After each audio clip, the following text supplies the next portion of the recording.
الله. قال الإمام البخاري رحمه الله تعالى: حدثنا خالد بن مخلد حدثنا سليمان بن بلال حدثنا أبو حازم عن سهل بن سعد رضي الله عنه عن النبي صلى الله عليه وسلم قال: إن في الجنة بابا يقال له الريان يدخل منه الصائمون يوم القيامة لا يدخل معهم أحد غيرهم يقال أين الصائمون فيقومون لا يدخل معهم أحد غيرهم فإذا دخلوا أغلق فلم يدخل أحد. Adapun dari segi wajh dalalah, karena hadis ini telah kita lewati, bahwa orang yang berpuasa akan dipanggil dari pintu Ar-Rayyan, dan itu Rayyan termasuk dari pintu surga, sehingga wajah pendalilan jelas. Dan juga lafaz Abu Bakar di saat mengatakan, ya Rasulullah, apakah ada secara darurah satu orang dipanggil dari berbagai pintu? Dijawab oleh Nabi, na'am. Dia ahli salah dipanggil dari salat, dia ahli puasa dipanggil dari Ar-Rayyan, dia ahli sedekah dipanggil dari sedekah, dari pintu sedekah. Dia ahlul jihad dipanggil dari ahlul jihad. Dan bahkan saya berharap kamu termasuk dari mereka orang-orang yang dipanggil dari berbagai pintu.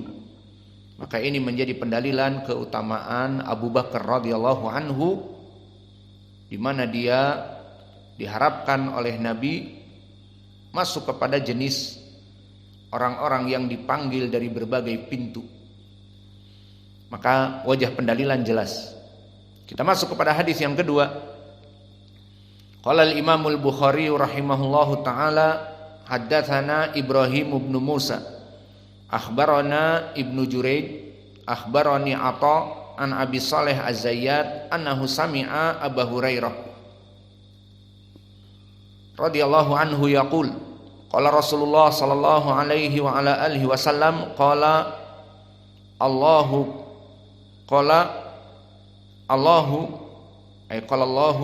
hadis qudsi, kullu amal ibni adam lahu illa as-siyama fa innahu li wa ana ajzi bihi wa siyamu junnatun wa idza kana yaumu saumi ahadikum fala yarfath wala yaskhab fa in sabahu ahadun aw qatalahu falyaqul inni mru'un shaimun walladhi nafsu Muhammadin biyadihi la khulufu fami saimi atyabu indallah min rihil miski li saimi farhatan yafrahuhuma ida aftara fariha wa ida laqiya rabbahu fariha bisaumihi.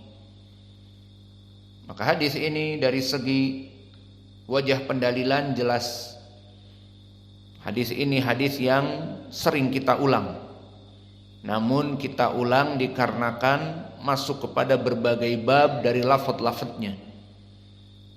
Dan hadis ini pun sering kita ulang dari segi sanad, namun sanad yang diberikan oleh penulis berbeda-beda karena setiap wajah pendalilan berbeda.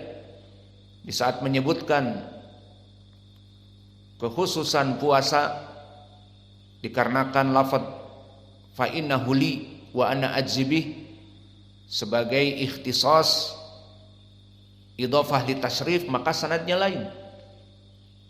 Dan di pelajaran yang dulu juga ajrun kabir, sanadnya lain. Wa ana ajzibih, lafaz itu. Dan begitu pun di lafaz yang lain, bahwa mulut orang yang berpuasa lebih harum di sisi Allah dari misk, sanadnya lain. Maka di sini pun sanadnya berbeda sedikit, meskipun dia intinya madarul hadis dari Abi Saleh As-Samman Az-Zayyad Zakwan dari Abi Hurairah. Maka di sini sanadnya dari Ibrahim ibnu Musa ibnu Yazid ibnu Zadan, dan dia adalah Ar-Razi, dan dia adalah imam, seperti berkata Abu Hatim Ar-Razi yang sama-sama dari daerah Ar-Razi, dari Rai, wa huwa atqan minas siqat.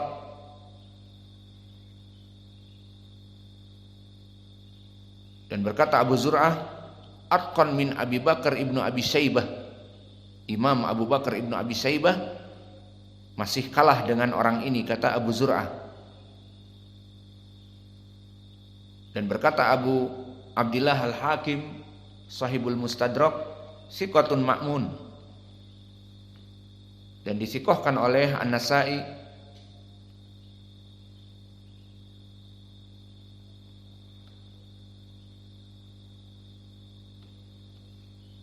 Dan yang lainnya. Meriwayatkan dari Hisham ibnu Yusuf, dan Hisham ibnu Yusuf telah terdahulu Al-Abnawi As-San'ani dari San'a, dan dia adalah rawi yang sikoh.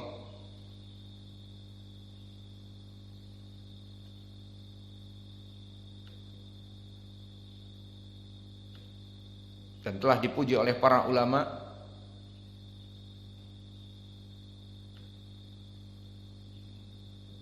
Dan begitupun dari sanad ini sering terulang dari Ibnu Juraij, dari Atha. Maka Ibnu Juraij Abdul Malik ibni Abdul Aziz, imam muhaddis, kecuali dia mudallis, dari Atha wa huwa Ibnu Abi Rabah, seorang tabi'i yang faqih, terutama spesifik ilmu manasik haji dan umrah. Sampai para ulama di zamannya Amir mengatakan la yuftin nas illa Atha ibnu Abi Rabah, tidak boleh memberikan fatwa kepada manusia kecuali Atha ibnu Abi Rabah.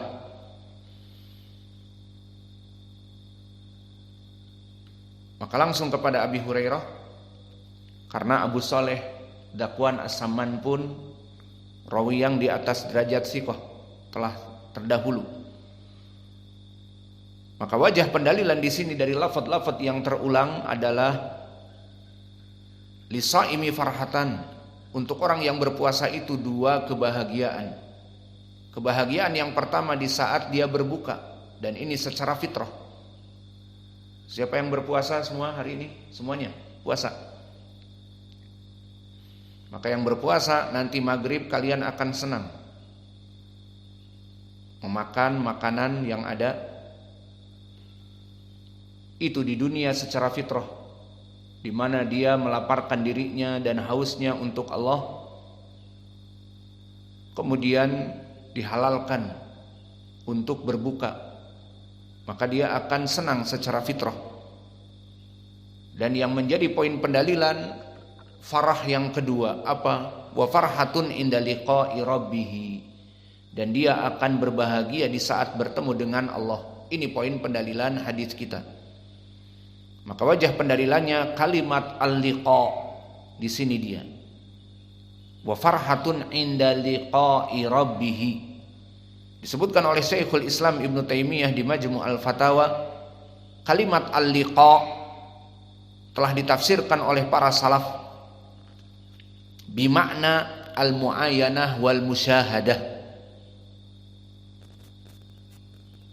Inna liqa ay liqa Allah yatadamman ru'yatahu. Maka kalimat liqa bertemu dari segi pemahaman as-salaf, seseorang bertemu maknanya dia melihat. Yang namanya bertemu, melihat, apalagi tambahan saling sapa, saling bersalaman. Maka ini yang diinginkan dengan pertemuan. Dan itu yang fitrah juga di Indonesia. Di saat antum mengatakan, oh saya bertemu dengan Ustadz Fulan, maknanya dia melihat Ustadz tersebut dan dia paling sedikit bersalaman, mu'anaqah lebih banyak lagi. Itulah dinamakan dengan liqa.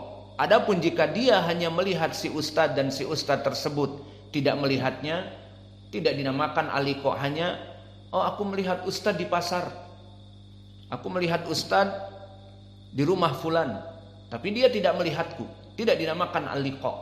Makna al-liqa saling bertemu dan mungkin saling sapa, itulah al-liqa.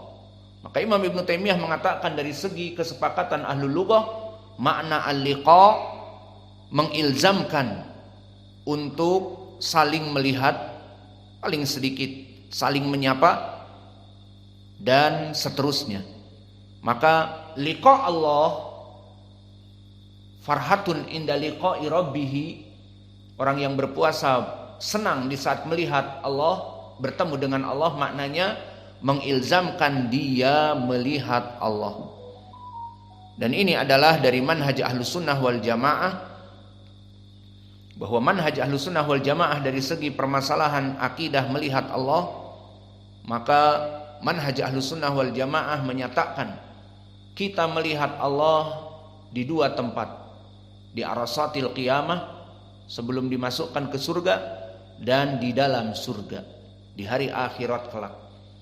Adapun manhaj Ahlus Sunnah di dunia tidak bisa melihat Allah. Adapun di sana ada kelompok yang ekstrim penafian seperti Al-Jahmiyah, diikuti oleh Al-Mu'tazilah, diikuti oleh Al-Khawarij.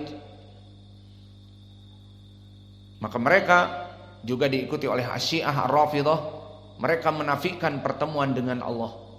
Maka balasannya mereka tidak akan bertemu dengan Allah, padahal bertemu dengan Allah kenikmatan yang besar, seperti di dalam hadis-hadis yang mutawatir. Di antaranya hadis ini, lisaimi farhatan, bagi orang yang berpuasa kebahagiaan kelak di hari akhirah di saat bertemu dengan Allah di surga. Dan Allah berfirman, lilladina ahsanul husna wa ziyadah, bagi orang-orang yang beramal soleh masuk surga dan ada tambahan apa? Melihat wajah Allah. Maka melihat wajah Allah adalah tambahan kenikmatan.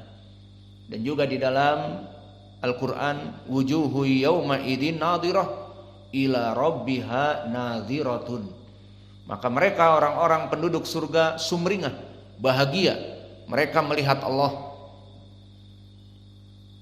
Ila rabbiha nadhiratun, melihat kepada Rabbnya. Maka ini wajah pendalilan di dalam hadis ini. Maka oleh sebab itu Imam Ibnul Qayyim muridnya menukilkan di kitabnya Hadil Arwah, ajma'u ahlul lisan ala anna liqa mata nusiba ilal hayy as-salim minal ama wal mani' iqtada al muayyanah wa ru'yah. Maka kalimat di lughah Arabiyah al-liqa, si fulan yaltaqi ma'a fulan, maknanya paling sedikit dia itu jika melihat mempunyai mata, makna liqa dia melihat orang tersebut. Maka bagaimana di sini dengan orang yang berpuasa akan bahagia karena bertemu dengan Allah. Dan bertemu dengan Allah, manhaj Ahlussunnah adalah di surga dan juga di arasatil qiyamah. Namun poin pendalilannya di sini di surga. Farhatun inda liqa'i rabbih, bahagia di saat masuk surga. Sesuai ucapan Allah, wujuhu yauma idin nadhirah. Nadhirah yakni bahjah, bahagia. Bahagialah orang-orang yang berada di surga melihat Allah. Ila rabbiha nadhiratun. Maka inilah wajah pendalilan dari dua hadis. Dan adapun hadis yang ketiga, atau cukup ya. Maka insya Allah beberapa hari ini, mungkin belum dari sepekan, kita sudah menyelesaikan kitab ini. Dan barang siapa yang ingin mencetak kitab yang kedua, dipersilahkan agar selesai dari kitab ini kita sudah masuk kepada kitab yang lain. Kitab yang kedua mencakup dari 3 permasalahan.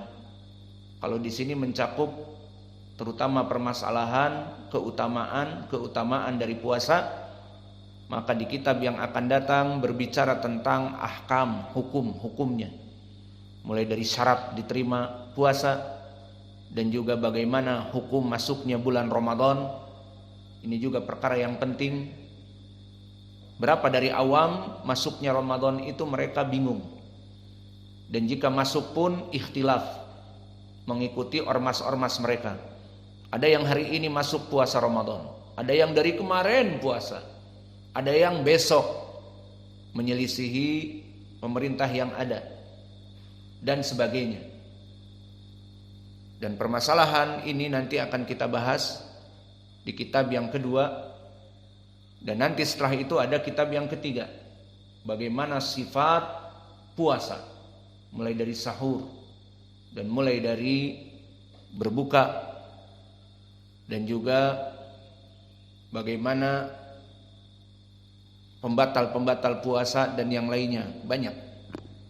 Maka oleh sebab itu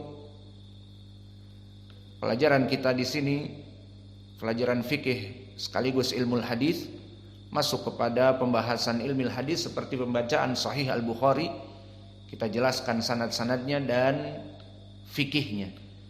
Maka kita cukupkan kajian kita di sini. Wa naktafi ila huna wa jazakumullahu khaira wa barakallahu fi ilmikum.